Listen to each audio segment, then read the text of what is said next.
I discovered a surprising thing about Judaism that I did not know before. There was a time when wives and daughters were treated like property and did not have any rights. It is hard to believe, but fathers could sell their daughters to pay off debts. Fortunately, things have changed since then. Interestingly, in the 1970s, women were finally allowed to become rabbis, which was a huge step forward. However, this rule does not apply to Orthodox Jews communities. Another exciting idea is something called Judaism 4.0, which Bodner introduced. This concept is intriguing because it acknowledges the importance of Judaism adapting and evolving to meet the changing needs and desires of its followers. It is like an updated version of Judaism. Lastly, I needed clarification on why wearing clothes made of two different fabrics was forbidden. It is confusing, but considering why this rule existed, it is interesting. In my downtime, I will do more research as to why. Zach Bonner developed something called Judaism 4.0, a new way of practicing the Jewish faith. He noticed that people today want to have their way of being Jewish. They might not do things exactly like they used to, but they still feel connected to their Jewish identity. In Judaism 4.0, people can choose how they want to practice their beliefs and make them personal. It is also about finding meaningful ways to connect with being Jewish, even if it differs from what others might do.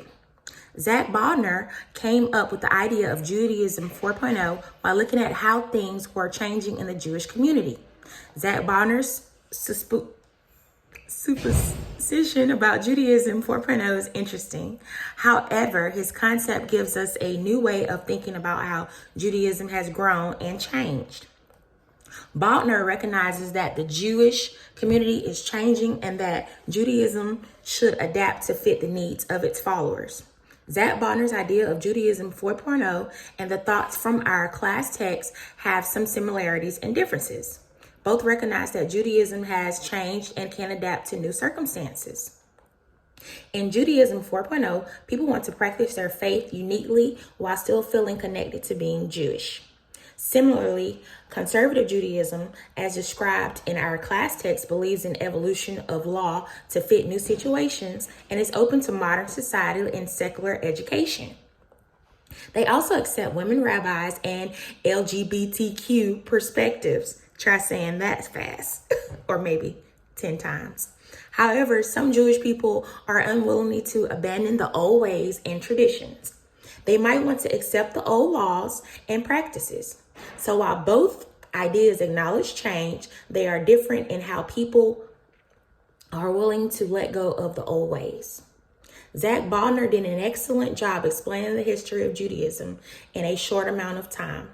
His information was also relevant to my textbook, which provided detailed information about Judaism that he spoke about. Therefore, his historical views and thoughts about Judaism have some evidence to support them. Thank you for watching me.